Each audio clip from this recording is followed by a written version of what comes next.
with distinguished Mr. Modi in the form of tete-a-tete at his residence. The dinner was great. I would like to thank you for this sign of attention. These talks were very useful. They were held in a constructive and a friendly atmosphere, in the spirit of the special and privileged partnership between Russia and India. I would like to point out that we and Prime Minister Modi have established a close working dialogue. In September this year, we met during the CEO summit in Tianjin. We are regularly having telephone calls. We are personally overseeing some aspects of the development of Russian-Indian cooperation, all the strategic avenues, and also we are monitoring the course of the implementation of key bilateral projects. And today, with the participation of our delegations, we have meticulously and substantively reviewed the whole range of relevant questions of the Russian-Indian multifaceted interaction. We exchange our opinions on the relevant global and regional subjects. In the joint statement that we've adopted with Mr. Modi, we've delineated the priority objectives on the further reinforcements of our ties in the politics and security, economy, trade, in humanitarian and cultural spheres. As you saw for yourself, we have signed an impressive package of intergovernmental, interagency and corporate agreements. Many of those agreements are intended to broaden the economic cooperation between Russia and India. And this is entirely natural, due to the fact that our countries are important partners of one another in trade, investment and technologies. Last year, our bilateral trade turnover has grown by 12%, setting another record. According to different data, this number may look different, but it is generally around $64 billion US. Currently, we are forecasting that the results of this year will remain at the same impressive level. At the same time, as I perceive it, we are up to the task of getting this number to the level of $100 billion. And to reach this important goal, we have harmonized the program of development of Russian-Indian economic cooperation until 2030. This comprehensive document gives us a concrete set of objectives. The Intergovernmental Commission, the ministries and different agencies of the economic bloc of both countries have set objectives to remove barriers hampering the goods flows and capitals, the implementation of joint projects and deep technology and innovation cooperation. And distinguished Prime Minister gave us a whole list of challenges that deserve the most attentive focus of our government. We will do that. The growth of Russian-Indian commercial links would be helped by the creation of a free trade zone between India and the Eurasian Economic Union. We are already conducting work on the corresponding agreement.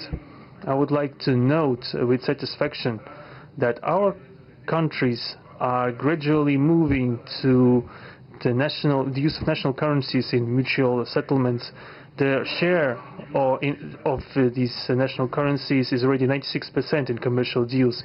We have established resilient channels of credit, financial and interbanking cooperation. Russian economic operators have broadened the sphere of use of Indian rupees, which we receive from the fulfillment of export contracts. Russian rubles are being used to provide loans for large joint projects. We are also seeing successful partnership in energy. Russia is a reliable supplier of oil, gas, coal and everything that is required for the development of India's energy. We are ready to continue uninterrupted shipments of fuel for the fast-growing Indian economy. Of course, the bilateral interaction in energy does not limit to that. We are also conducting a flagship project to build the largest Indian nuclear power plant, Kudankulam.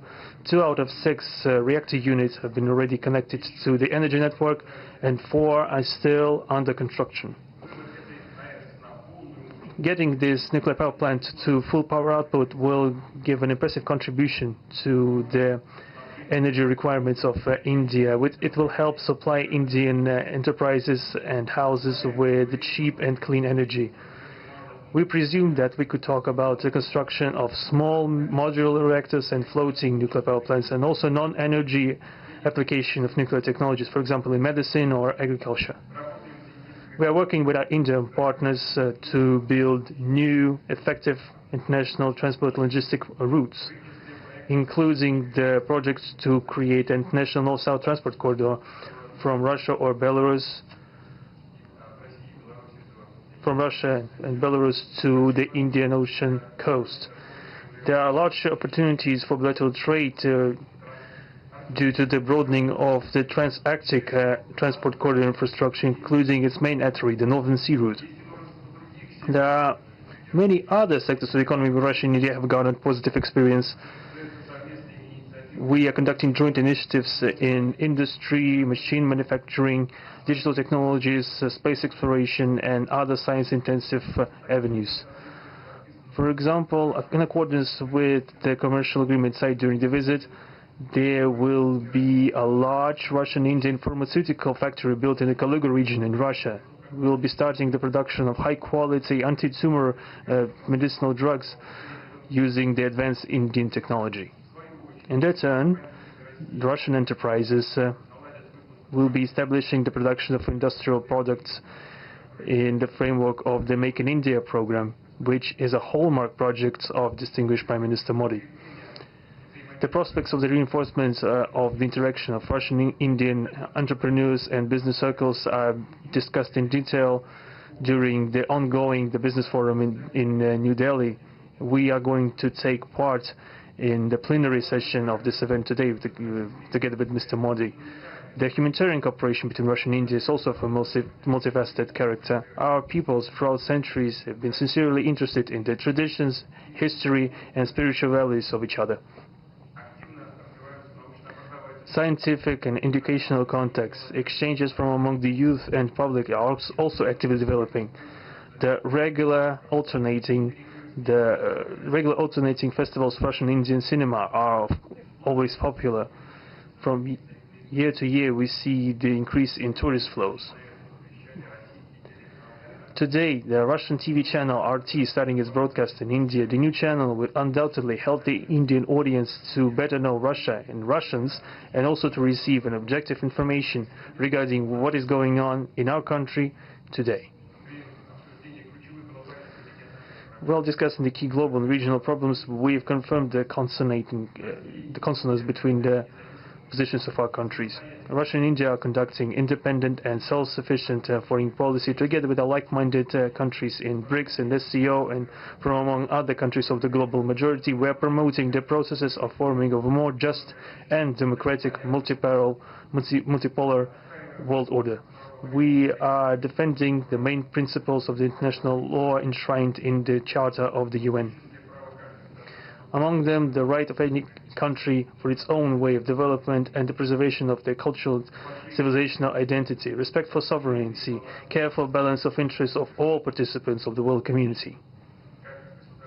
As state founders of the BRICS, Russia and India have done a lot of things, and continue to do more to increase the authority of the organization. As you know, next year India will assume the chairship, and the BRICS will provide all necessary assistance to our Indian friends in the work on the relevant BRICS agenda. I would like to point out Russia and India are traditionally closely cooperating in the military technical sphere. Our country, for the last half a century, has been helping to arm and modernize the Indian Army, including the air defense forces, aviation, and the Navy. In general, we are undoubtedly satisfied with the results of the negotiation we just had. We also, ahead of us, we have the meeting with the President of India, Madam Murmu. But even now, I can express my confidence that the current visit and the agreements reached will help the further deepening of the Russian-Indian strategic partnership for the benefit of our countries and the peoples of India and Russia. Thank you for your attention. Thank you, sir. That concludes the press statements. Ladies and gentlemen, thank you for your presence.